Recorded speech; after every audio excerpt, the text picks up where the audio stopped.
Hello दोस्तों।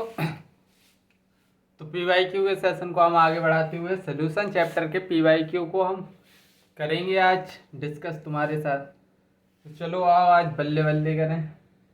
चलो start करते हैं अपनी जर्नी को। थोड़ी पढ़ भी लेते हैं 2021 में क्या क्वेश्चन पूछा था। 2021 का question the following of solution were the following solution were the following solution were prepared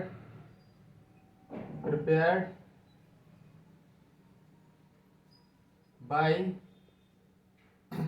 dissolving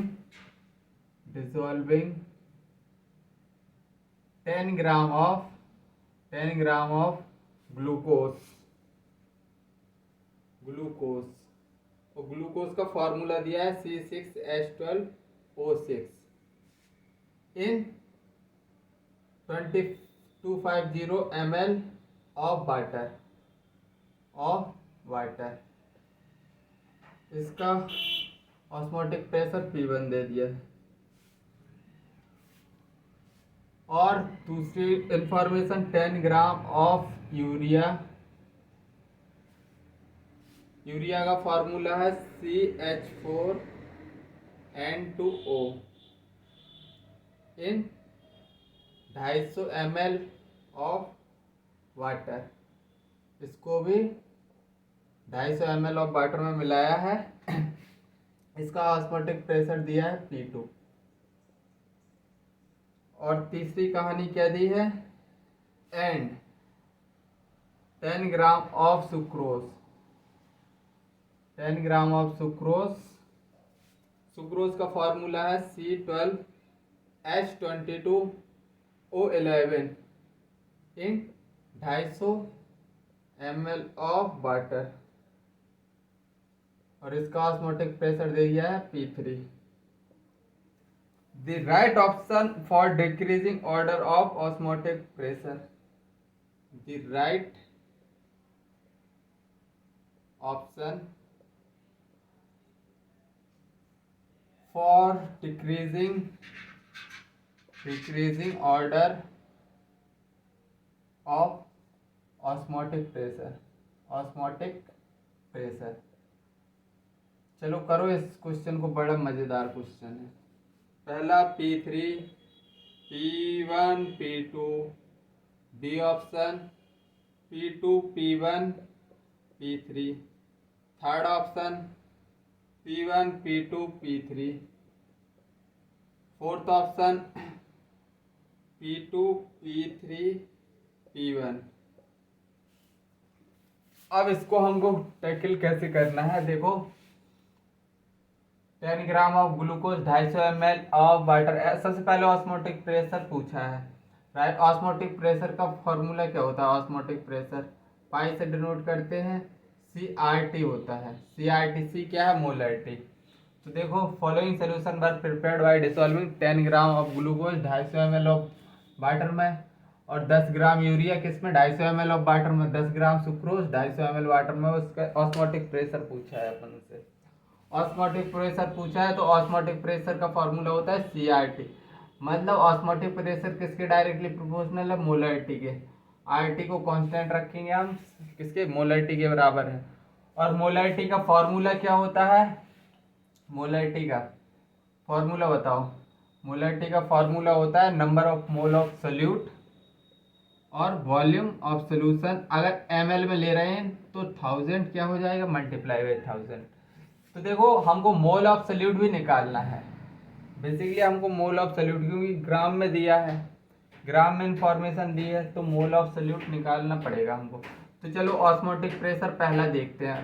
पहला ऑस्मोटिक प्रेशर P1 किसके लिए देख रहे हैं हम, ग्लूकोज के लिए। ग्लूकोज के लिए देखो P1 से डिनोट करेंगे। ये क्या दिया है, इसको P1 दिया है ना। तो मोल मोल निकालेंगे तो 10 वेट अपॉन मॉलिक्यूलर वेट थी तो मोल होता है। तो इसका ग्लूकोज का मॉलिक्यूलर वेट होता है 180। ये फॉर्मूला दिया है, निकाल लो। तो वैसे 180 होता है, सबको याद होता है। 180 इंटू वॉल्यूम 250 इंटू 1000। और ऑस्मोटिक प्रेशर P2 ग्लूकोज का निकाल लिया, अब यूरिया का निकालो। तो यूरिया 10 ग्राम यूरिया है, मॉलिक्यूलर वेट इसका कितना होता है 60। अगर जिसको नहीं याद है वो आराम से ये फॉर्मूला इसीलिए गिवन है कि भाई मॉलिक्यूलर वेट निकाल लो, अगर जिसको नहीं भी याद है तो। और वॉल्यूम 250 इंटू 1000 ml में है, तो इसलिए 1000 ऊपर मल्टीप्लाई कर रहे हैं। और P3 क्या है, P3 osmotic pressure of sucrose. Osmotic pressure of 10 gram sucrose है, 10 ग्राम इसका मॉलिक्यूलर वेट सुक्रोज का होता है 250 250। और कितने ml में, 250 ml में डिजॉल्व है।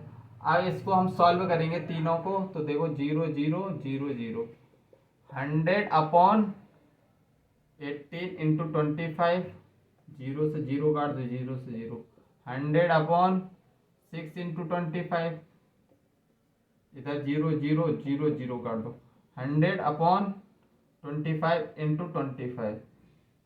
अब देखो डिनोमिनेटर जिसका डिनोमिनेटर छोटा उसका ऑस्मोटिक प्रेशर ज्यादा होगा। तो देखो तीनों में कंपेयर करो, इधर 18 है ना, तो 18 इंटू 25, 25 इंटू 6, 25 इंटू 25, मतलब डिनोमिनेटर इसका सबसे छोटा है तो इसका ऑस्मोटिक प्रेशर सबसे ज्यादा होगा। मतलब दो ऑप्शन में है, तो ये दो ऑप्शन तो पहले कट गए। अब फिर देखो उसके बाद इन दोनों में कंपेयर करो ऑस्मोटिक प्रेशर। डिनोमिनेटर किसका काम है, इसका काम है एज कंपेयर टू दिस, तो मतलब इसका ऑस्मोटिक प्रेशर ज्यादा होगा, मतलब P1, मतलब ये ऑप्शन भी गलत। और थर्ड में P3 आएगा। इसका ये तो हो गया एक कैलकुलेटिव मेथड कि कैलकुलेट करके हम ऐसे निकाल लेंगे। अगर हमको इसको अगर हम थोड़ी एडवांस लेवल पे सोचें, थोड़ी अगर अपनी थिंकिंग डेवलप करें, तो देखो वेट और वॉल्यूम बराबर दिया है, वेट और वॉल्यूम बराबर दिया है। तो इसी फॉर्मूले को मैं देखो फर्दर तुमको थोड़ी सोच बताऊं। देखो वॉल्यूम सेम है और इसका अगर मोलरिटी का फॉर्मूला लिखें तो weight upon molecular weight, volume ml में, इधर वेट लिखेंगे ना, वेट इंटू 1000। तो देखो वेट भी सेम है, 1000 सबके लिए सेम है, वॉल्यूम सेम है, तो मोलरिटी किसके इनवर्सली प्रोपोर्शनल आ रही है, मतलब मॉलिक्यूलर वेट के। और मॉलिक्यूलर डायरेक्टली प्रोपोर्शनल किसके है, C के, मतलब ऑस्मोटिक प्रेशर के, मतलब ऑस्मोटिक प्रेशर के। तो डायरेक्ट ये लगाओ तुम, जिसका मॉलिक्यूलर वेट ज्यादा उसका ऑस्मोटिक प्रेशर कम। देखो इसका मॉलिक्यूलर वेट सबसे ज्यादा था, सुक्रोज के मॉलिक्यूलर वेट 250 था, तो इसका मॉलिक्यूलर वेट सबसे कम। फिर उसके बाद ग्लूकोज का था, फिर उसके बाद यूरिया का, जिसका सबसे ज्यादा मॉलिक्यूलर वेट उसका ऑस्मोटिक प्रेशर सबसे ज्यादा। सिंपल ऐसे करना है हमको, लकीर फकीर नहीं बनना है। ये सब मैं बता दिया कि हाँ चलो ऐसे कर लो, लेकिन असली मेथड है जो स्मार्ट लोग, जो मतलब थोड़ी स्मार्ट दिमाग रखते हैं, तो वो ऐसा करेंगे कि देखो भाई मोलरिटी में वेट वॉल्यूम सबके लिए सेम दिया है 1000, तो ये सबके सेम है, मतलब मोलरिटी इनवर्सली प्रोपोर्शनल होगा मॉलिक्यूलर वेट के। तो बी ऑप्शन इस तरह आएगा। ये मैंने दो मेथड बता दिए। चलो अब दूसरा क्वेश्चन देखते हैं। तो भैया क्वेश्चन को करने के कई तरीके होते हैं, लेकिन हमको कौन सा तरीका चूज करना है जिसमें टाइम कम केल हो।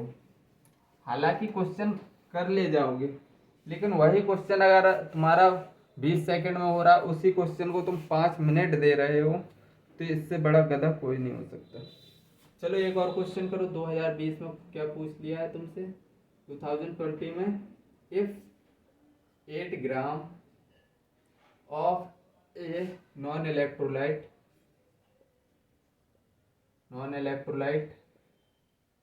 solute dissolve in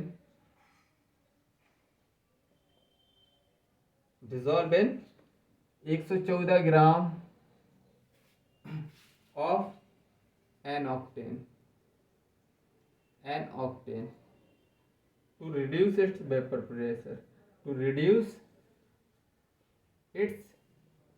vapor pressure, vapor pressure to reduce its vapor pressure to 80%, to 80%. हाँ, और the molar mass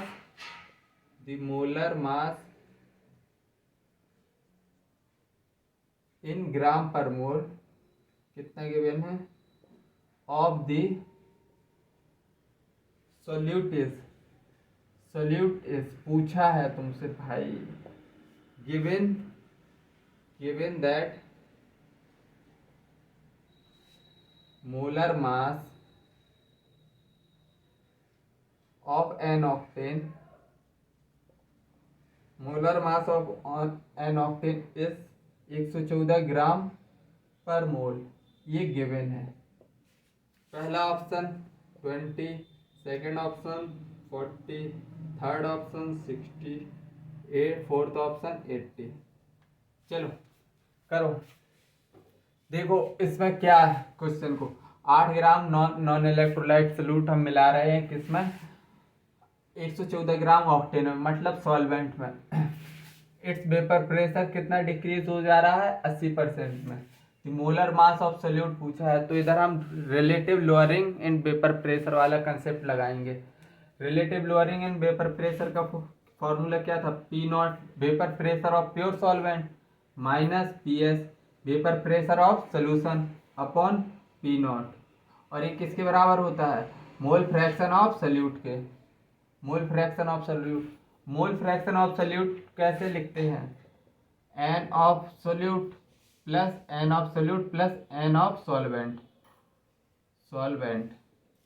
ये क्या है सॉल्यूट।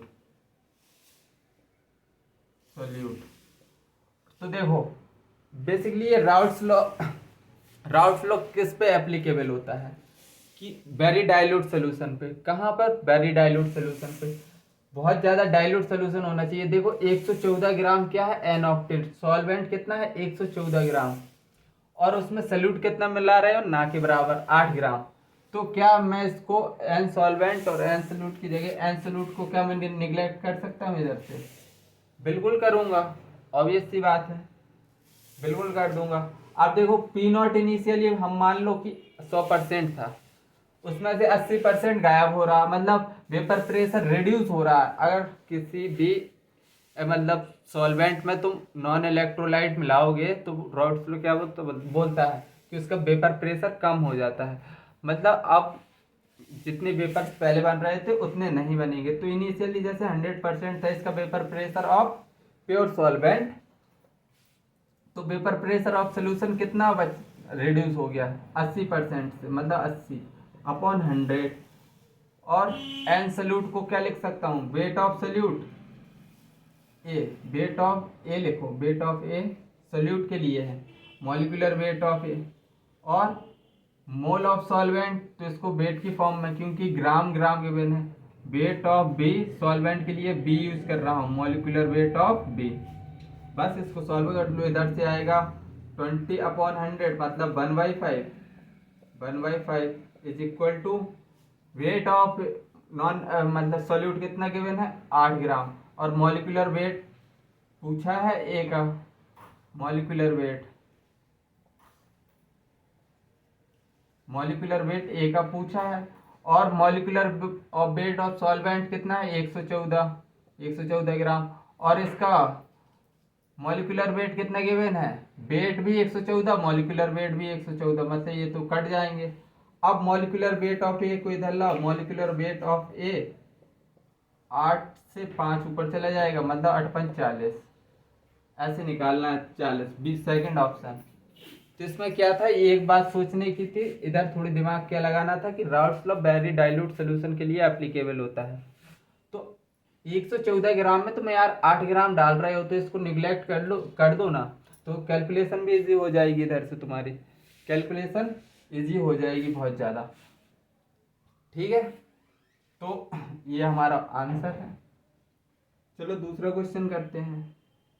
और रिड्यूस, इधर सबसे ज़्यादा reduce its vapour pressure to 80%, अगर बाई 80% लिखा होता, बाई 80%, तो कितना लिखते तुम 20% बचता बाई, लेकिन 2 लिखा है, तो इधर तुम धोखा नहीं खाए हो, हालांकि इधर एग्जामिनर तुमको फंसा सकता है, मतलब फंसाना चाहे तो। ठीक है, इधर तो कोई ज़्यादा कलाकारी की नहीं, खैर एग्जामिनर ने तुम्हारे ऊपर रहम कर दिया है। चलो एक और क्वेश्चन करते हैं।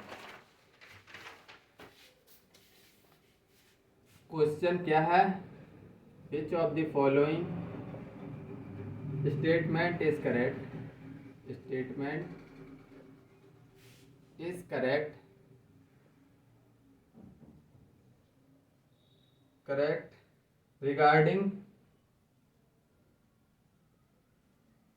regarding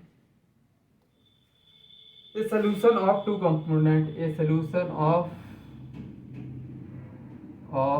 two component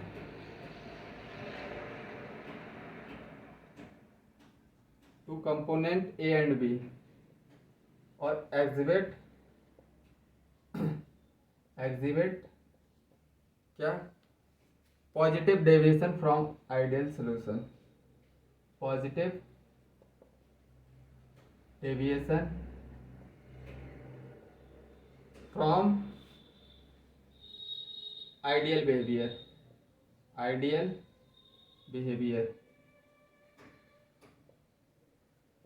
पहला ऑप्शन क्या है? Intermolecular attraction force between intermolecular, ये कब पूछा गया? 2020 में ही पूछा गया है। Intermolecular attraction force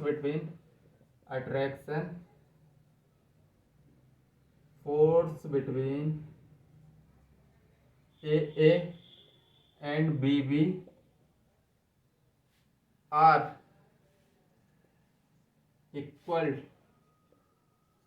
equal to those between AB। पहला स्टेटमेंट। बी स्टेटमेंट क्या है? Intermolecular attraction force between AA and BB are stronger than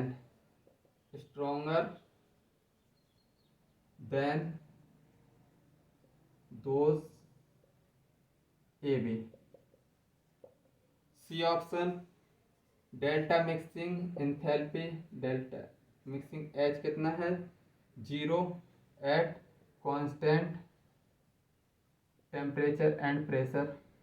D delta mixing volume 0 at constant temperature and pressure.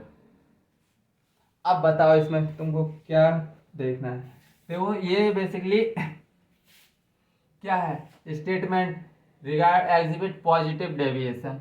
Ideal solution होता है, देखो इधर बताऊं, solution एक ideal होता है, आइडियल, और एक नॉन आइडियल। आइडियल में तो जो इंटरेक्शन पहले होते हैं वही बाद में होते हैं, तो मतलब, और इसमें नॉन आइडियल में पॉजिटिव डेविएशन निगेटिव डेविएशन होता है। तो जो इंटरेक्शन पहले होते हैं वही आइडियल में, सेम इंटरेक्शन बाद में होते हैं। तो पहला स्टेटमेंट पढ़ो। हालांकि पूछा पॉजिटिव डेविएशन के बारे में है, लेकिन तुम क्या पढ़ो? पहला स्टेटमेंट। तो interaction between A and B are equal to those of A B. तो ये कैसा केस हो गया? आइडियल का। तो ये वाला ऑप्शन तो नहीं होगा, क्योंकि हम पॉजिटिव डेविएशन पूछ रहे हैं। तो अगर इंटरेक्शन सेम है तो वॉल्यूम भी 0 रहेगा, क्योंकि वॉल्यूम नहीं बढ़ेगा। तो और डेल्टा एच मिक्सिंग भी 0 रहेगी। और नॉन आइडियल सोल्यूशन में क्या होता है? नॉन आइडियल सोल्यूशन में पॉजिटिव डेविएशन देखेंगे तो ए का इंटरेक्शन और बी का इंटरेक्शन होता है वो ज़्यादा होता है एज कंपेयर टू ए और बी से क्या बना? ए बी के स्ट्रॉन्ग, वो जो इंटरेक्शन ए बी बनता है वो बीकर होता है तो वॉल्यूम ज़्यादा होता है, मतलब इंटरेक्शन वीक होंगे तो ऑब्वियसली बात है वॉल्यूम ज़्यादा बढ़ेगा। तो वॉल्यूम डेल्टा भी इधर क्या होता है? पॉजिटिव, और वॉल्यूम ज़्यादा मतलब इंटरेक्शन वीक है, ज़बरदस्ती हम पास रखेंगे, ज़बरदस्ती पास रखेंगे तो डेल्टा एच इंथैल्पी हमारी हमारी एनर्जी खुद की लगेगी, तो डेल्टा एच क्या आता है इधर पॉजिटिव।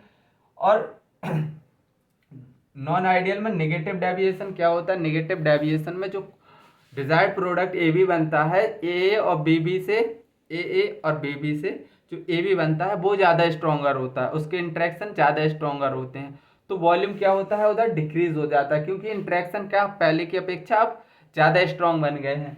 तो इधर डेल्टा बी कैसा आता है निगेटिव, और अगर स्ट्रोंग है ए और बी बी के इंटरेक्शन से जो ए बी बना, इन दोनों की अपेक्षा ये वाला स्ट्रोंगर है जो बना है ए बी, तो मतलब जो उनके बीच में प्यार है मतलब स्टेबिलिटी है, मतलब एनर्जी रिलीज होगी, तो डेल्टा एच इधर निगेटिव होता है। तो देखो पूरी बात समझा दी, पूरा आइडियल नॉन आइडियल इधर ही कवर कर दिया। आप देख लो इंटरमो पॉजिटिव डेविएशन के लिए देख रहे थे हम, तो देखो पॉजिटिव डेविएशन में डेल्टा वॉल्यूम पॉजिटिव होता है, ये गलत हो गया, ये भी गलत हो गया, क्योंकि इधर एंथैल्पी भी पॉजिटिव होती है। अब देखो ये वाला statement, intermolecular force between A and B B are stronger than those A B, बिल्कुल सही बात है, बिल्कुल सही बात है, यही ऑप्शन हमारा राइट है। तभी पॉजिटिव डेविएशन का मतलब पहले की अपेक्षा ज़्यादा। अब इधर वॉल्यूम क्या होगा, ज़्यादा हो जाएगा, क्योंकि देखो ये इसकी की अपेक्षा ये ज़्यादा स्ट्रोंगर थे as compared to A B, इन दोनों से सपोज दैट ये चिंकी मिंकी है, इधर है भोलू भोलू टोलू, और इधर से चिंकी और भोलू के बीच में इंटरेक्शन बना वो वीक था, वीक है, ठीक है, जो कि पहले इंटरेक्शन थे, तो बी ऑप्शन इसका राइट है। हालांकि ये मैंने तुमको लेक्चर्स में भी बहुत अच्छी तरह से समझाया है, तुमको समझ में आया होगा आई थिंक। तो चलो एक और क्वेश्चन करते हैं।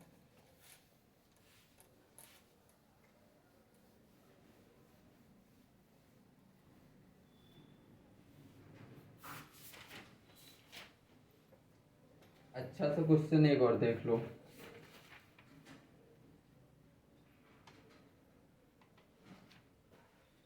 चलो करवाते हैं ठीक ठाक क्वेश्चन, 2006 में पूछा गया था, 2006 में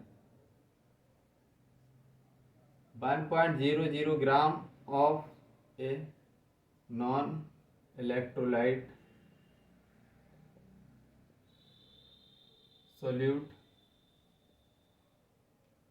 उसका मॉलिक्यूलर मास कितना दे दिया, 250 ग्राम per mole, was dissolved in 51.2 gram of benzene if the freezing point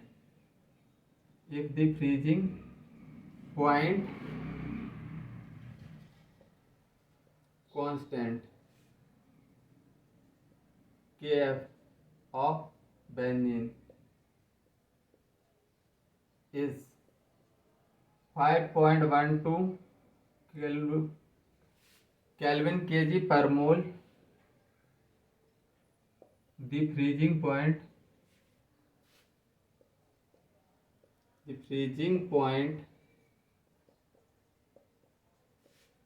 of benzene will be lowered by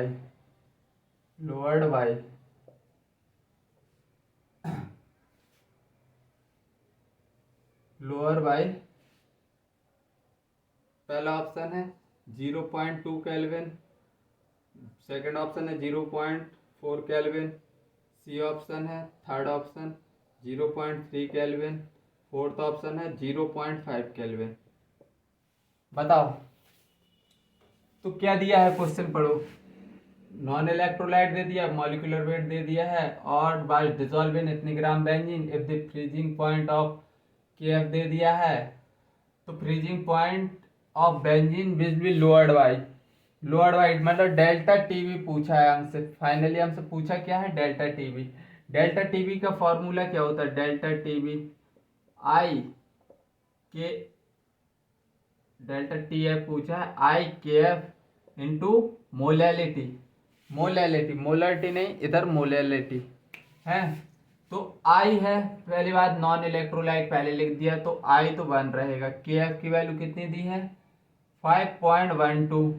molality into molality क्या होता है number of mole of solute. Number of mole of solute कैसे 1 gram of non electrolyte दिया है और कितने molecular weight उसका दे दिया है 250। तो number of mole of solute, अरे यार 1/250, वेट अपॉन मॉलिक्यूलर मोल निकाल दिए। और फिर weight of solvent in KG, weight of solvent कितना है 51.2 ग्राम में है, इसलिए 1000 से क्या हो जाएगा मल्टीप्लाई। ठीक है, इसमें किसी को कोई दिक्कत, इससे 10 टाइम्स कटेगा और 0 0 कुछ गलत किया यार, ओ हो 10/25, 10/25 कितना होता है 0.4 kelvin, 0.4 kelvin. Second option molality का, इधर तुमको समझ में नहीं आया क्या, मोल ऑफ सल्यूट और वेट ऑफ सॉल्वेंट, लो तुम्हारी दिक्कत सही कर दी। ठीक है, मोल ऑफ सल्यूट कितना है 1/250, ये मोल निकाल लिए हमने, और वेट ऑफ सॉल्वेंट कितने गिवन है ये है 51.2 और ग्राम में है, तो इसलिए 1000 से मल्टीप्लाई कर दिया। तो आई थिंक ये क्वेश्चन बिल्कुल इजी पीजी था, इजी पीजी था। चलो एक और क्वेश्चन करोगे क्या, मेरा तो कराने का इरादा है वैसे।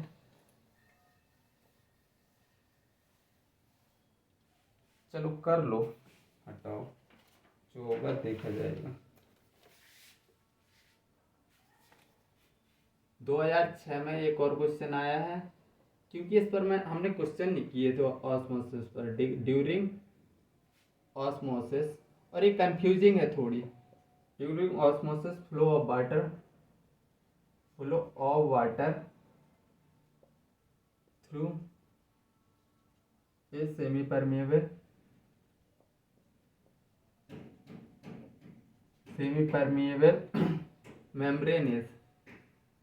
membrane is पहला from solution having lower concentration only, B option from solution having higher concentration only,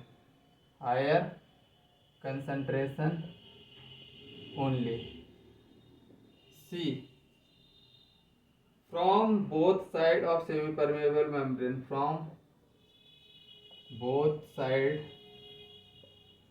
of semi-permeable membrane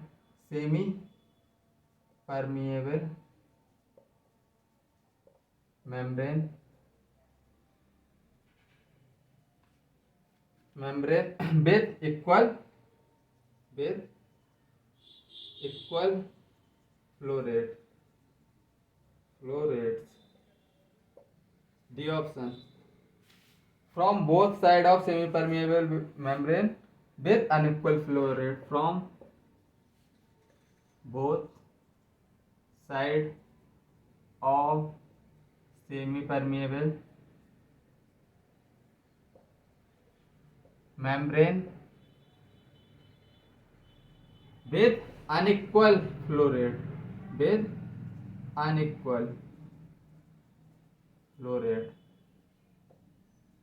तो देखो ऑस्मोसिस तुमने क्या पढ़ा था, मैंने पढ़ाया था ऑस्मोसिस में, ये सेमी परमिएबल मेम्ब्रेन, ये क्या थी सेमी परमिएबल मेम्ब्रेन, और इसकी concentration suppose that concentration A है, कंसंट्रेशन बी। इसमें फ्लो कहाँ से, सेमी परमिएबल मेम्ब्रेन में सॉल्वेंट का फ्लो होता है फ्रॉम लो कंसंट्रेशन से। सॉल्वेंट कहाँ, देखो इधर सॉल्वेंट मूव करता है कहाँ से, लो कंसंट्रेशन से हाई कंसंट्रेशन की तरफ, हाई कंसंट्रेशन की तरफ, लो कंसंट्रेशन से हाई कंसंट्रेशन की तरफ। Is from solution having lower concentration only, बिल्कुल गलत। From solution having higher concentration, बिल्कुल गलत। From both side of semi permeable membrane with equal flow rate, बिल्कुल गलत। आप देखो, from both side of semi permeable membrane with unequal rate. देखो, लो concentration से सॉल्वेंट हाई कंसंट्रेशन की तरफ तो जाएगा, जाएगा। ये मतलब इधर लो कंसंट्रेशन से हाई कंसंट्रेशन जाने में सॉल्वेंट मतलब ज्यादा शो करता है, मतलब सॉल्वेंट ज्यादा जाता है लो कंसंट्रेशन से। और होता उल्टा रिवर्स भी है, मतलब कि उधर से भी सॉल्वेंट इस साइड आता है, मतलब कि हाई कंसंट्रेशन से भी लो कंसंट्रेशन की तरफ आता है, लेकिन बहुत कम आता है, मतलब निग्लेजिबल। मतलब तो इसको बोलेंगे from both side of semi permeable membrane with unequal flow rate, D option जाएगा इसका। हालांकि हम ऐसा पढ़ के, हमको ऐसे पढ़ाया जाता है कि बेटा लो कंसंट्रेशन से हाई कंसंट्रेशन की तरफ जाता है सॉल्वेंट, तो बस फिर हम इधर इस क्वेश्चन में कंफ्यूज हो सकते हैं। लेकिन एक्चुअली होता क्या है, दोनों साइड जाता है, लेकिन एक्चुअल फ्लो रेट जो दिखाई देता है हमको, क्या दिखाई देता है, लो कंसंट्रेशन से हाई कंसंट्रेशन की तरफ। इसीलिए इस क्वेश्चन में तुमको एग्जामिनर ने फंसाया था। चलो आज इतना ही रखते हैं, बाय, जय हिंद।